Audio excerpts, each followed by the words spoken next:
Timor Leste mulai negosiasi untuk gabung WTO.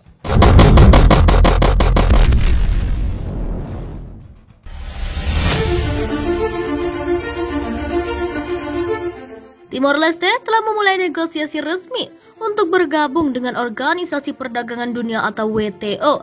Menurut Joaquim Amaral, Menteri Koordinator Perekonomian Timor Leste, bergabung dengan WTO akan mempercepat pertumbuhan dan diversifikasi ekonomi di negara Asia Tenggara tersebut. Negara-negara anggota WTO telah menyatakan dukungan mereka dan memuji upaya yang telah dilakukan sejauh ini oleh pihak berwenang di ibu kota diri, katanya.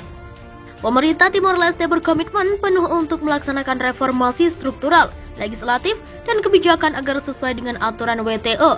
Prosedur aksesi WTO biasanya berlangsung beberapa tahun mengingat kompleksitas perdagangan modern dan kebutuhan akan konsensus di antara anggota.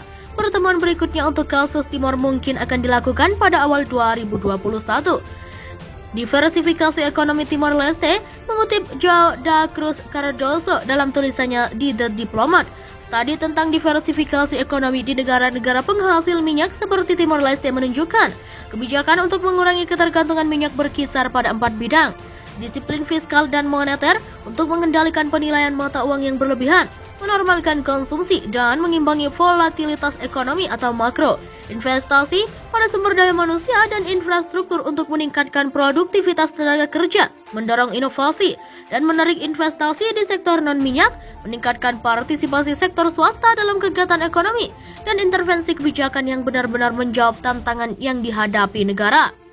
Dalam konteks kebijakan seperti itu, Timor Leste mengikut jalan yang sama. Misalnya, ia telah menetapkan ambang batas 3% untuk menarik uang dari dana negara, dikenal sebagai dana minyak, dan menetapkan batas atas anggaran tahunan sebagai bagian dari kebijakan fiskalnya. Ini menjadi presiden yang baik, meskipun dalam praktiknya anggaran tahunan telah melanggar ambang batas 3% selama 10 tahun terakhir, catat Cardoso. Di negara kaya minyak, kebijakan fiskal telah mengalihkan fokus dari pembiayaan ke penyesuaian struktural, yaitu memperluas basis pendapatan non-migas, merasionalisasi belanja pemerintah, dan mengevaluasi kembali program subsidi dan insentif pemerintah.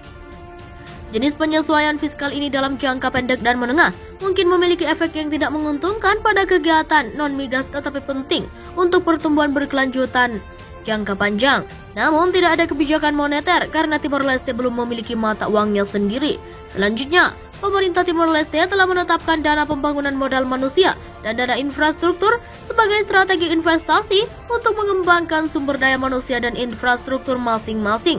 Demikian pula Servicios de Registro e Verificação Empresarial, kantor verifikasi dan pendaftaran bisnis, juga telah dibuat paralel dengan kebijakan lain untuk memfasilitasi pembukaan dan dukungan bisnis. Ini jelas merupakan langkah positif, tetapi penting untuk disadari, kebijakan itu tidak secara otomatis mewujudkan hasil.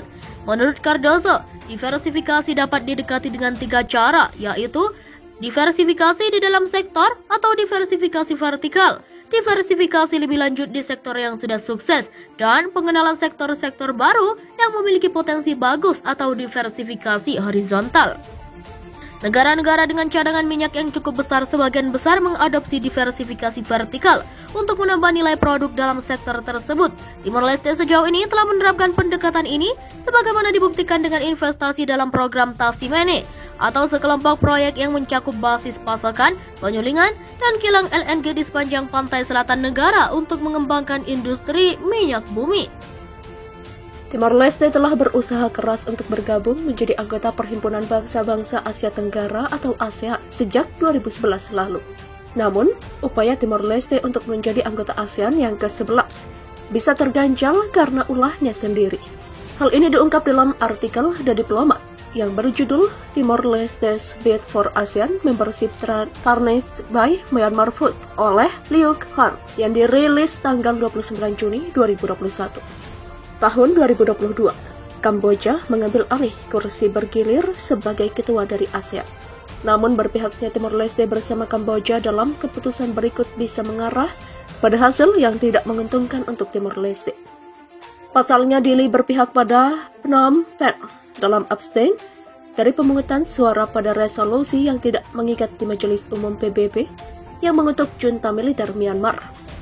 Pemungutan suara juga menyerukan pembatasan penjualan senjata ke junta.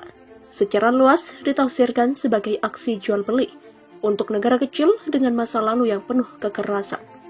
Timor Leste juga sangat membutuhkan dukungan Myanmar jika ingin menjadi anggota ke-11 dari ASEAN.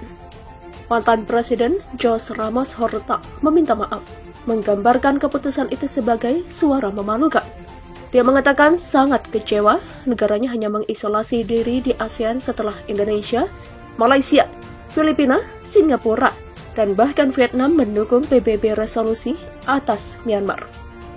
Ramos Horta menuliskan seperti ini, abstain pada kudeta militer yang kejam, abstain pada pembunuhan lebih dari 800 warga sipil, pada penahanan para pemimpin nasional terpilih, pada pembunuhan yang ditargetkan terhadap pemuda, artis, penulis, penyanyi, penari.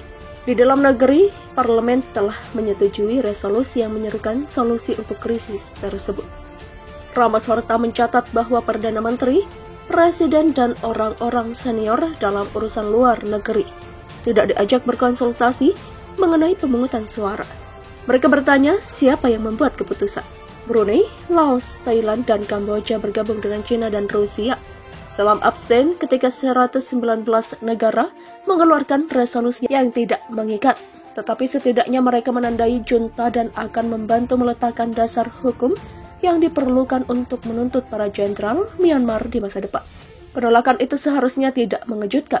Brunei adalah negara syariah yang diperintah oleh seorang raja absolut. Laos adalah negara komunis satu partai yang berhutang banyak kepada China. Sementara para penguasa Thailand berasal dari kelas militer yang berkuasa melalui kudeta mereka sendiri pada tahun 2014. Dili mungkin telah mengamankan dukungan Myanmar untuk keanggotaan ASEAN dengan abstain dari pemungutan suara. Namun langkahnya tersebut tidak akan mengesankan Singapura. Singapura merupakan satu-satunya anggota ASEAN yang sampai saat ini telah menentang masuknya Timor Leste ke dalam blok tersebut. Anggota lain sekarang mungkin juga diminta untuk memikirkan kembali dukungan mereka untuk masuknya Timor Leste ke ASEAN. Meskipun ada pernyataan dari Kementerian Luar Negeri yang membenarkan abstain dengan alasan bahwa tidak ada posisi bersama di antara negara-negara anggota ASEAN. Masukkan Dili ke dalam blok regional adalah tugas berat bagi Kamboja, yang juga merupakan negara satu partai dan negara yang hampir tidak termasuk di antara anggota kuat ASEAN.